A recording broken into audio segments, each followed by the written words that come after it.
when was the first time you got paid for a job as an actor? I was actually very young. I think I was 7. Really? Something like that, yeah. And then, but I had the money much later. What's it like when you're 7, do you get it? Do you get what it, what do you think it was happening? It was not really acting. It was more the director filming me doing stuff. Yeah. But I think I remember the first time I was actually in a situation where I had to pretend. And I have a vivid memory. I was not paid. It was like a summer camp. Yeah. And we had a little play that we put together. And I was this housekeeper, very mean housekeeper. I think I was 10, something like that. And I remember the reaction of the people, and I loved it when they actually really believed that I was not myself, but somebody else, you know. But the funny thing is, I think when you're a kid, the being something else is the most important thing. But as you get older, you realize that the being something else as an actor is something that you can't show anybody. You've just got to be the person. And if they can see you're pretending to be somebody else, you're getting it wrong. Yeah, absolutely. And it takes a lot of work.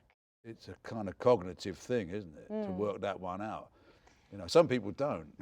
I mean, I watched your new film last night, and what got me about watching you was watching this character who's totally and absolutely believable, completely like a human being had stepped out of the street onto the camera, completely different to you, but like as honest and truthful as a real person. To me, when I watch that, I just think that to me is the best kind of acting. And I see you do that all the time. Well, thank you, first of all. No, it's my pleasure. I've been waiting for a chance just to pay you every compliment I possibly can, because I think you're brilliant. And I don't want any back. Well, what I saw in your eyes when I watched Mr. Turner was really the light that you can see in his painting.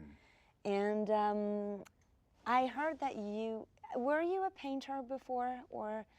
I didn't. I used to just do silly, mad drawings. So I had a little bit of ability, but I never studied as an artist. But when Mike Leigh asked me to do the film, and he said, I'm going to make this film about Turner. I don't know what it's going to be about, what we're going to do, but we're going to make this film. He said, and I want you to play it. And I said, well, that's great. He said, we're not going to start until 3 years' time, but would you also go and learn how to paint for 2 years? So I went for 2 years. I can paint about as well as Turner could when he was about 9, right? But he wasn't bad. He wasn't bad. Because it's a real character, and we both experienced real people. Did you have to create every day a connection by doing, I don't know, did you have like a ritual or, because I did actually, I always came like an hour before the call time because I needed to do stuff. But no, so I know it's saying. hard to explain, but I'm asking you the question. No. What you're talking about is getting into character, isn't it? It's coming up.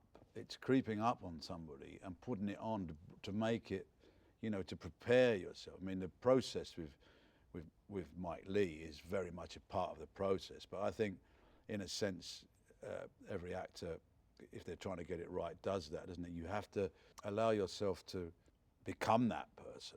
It doesn't mean sometimes you can do it instantly, or sometimes it takes longer to, specific physically, with Turner, he had a very specific, hunched way of walking, and I always knew if my feet were turned slightly in, I couldn't feel right if I wasn't, and that his back had to be down. I had to feel smaller. So becoming him was imperative. If they had tried to do him when I wasn't in character, it didn't feel right.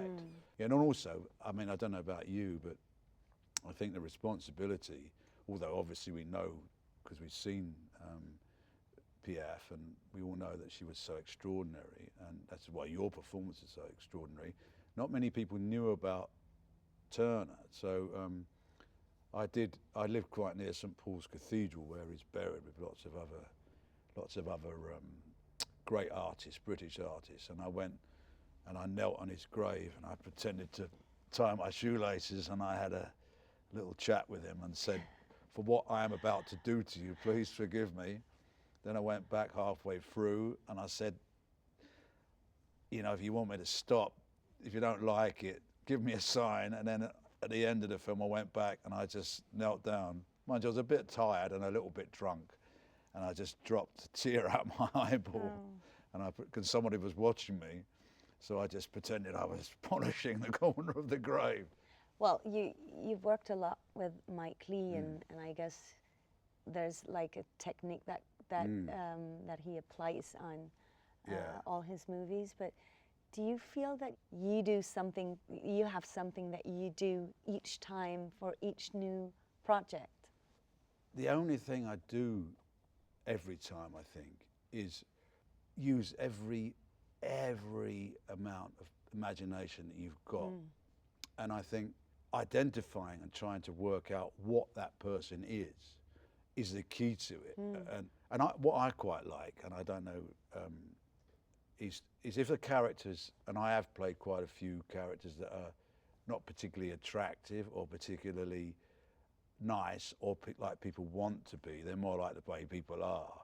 I quite like to get sympathy for the character in my soul, not trying to play them sympathetically if they are. Yeah.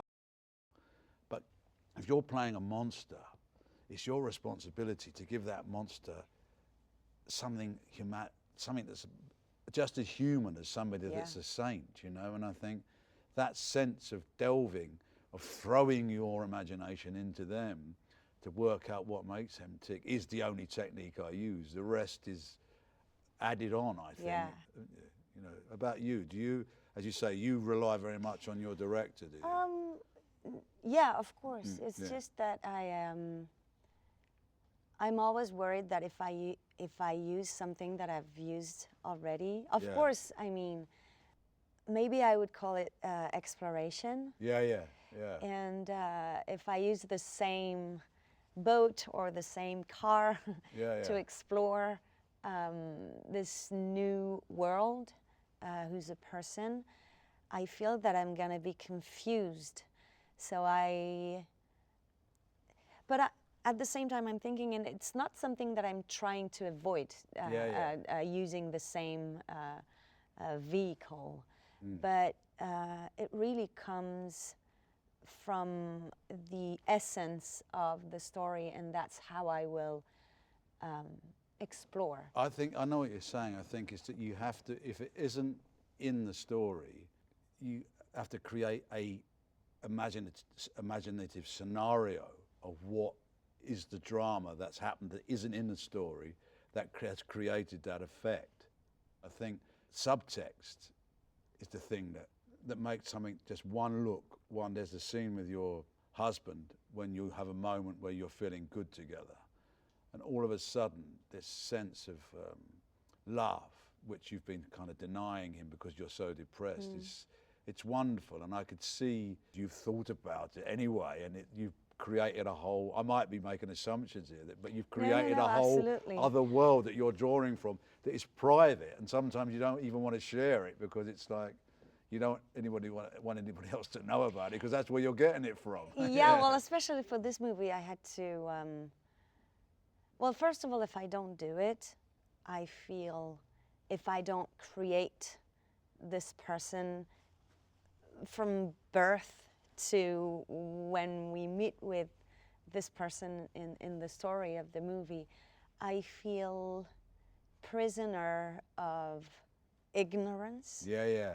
And I don't know myself 100%. Nobody can. Nobody, but I need to know, it's almost that I need to know more my character than myself. Yeah. Because if I don't do it, I feel, prisoner of ignorance. It's that. I know exactly what you're talking about.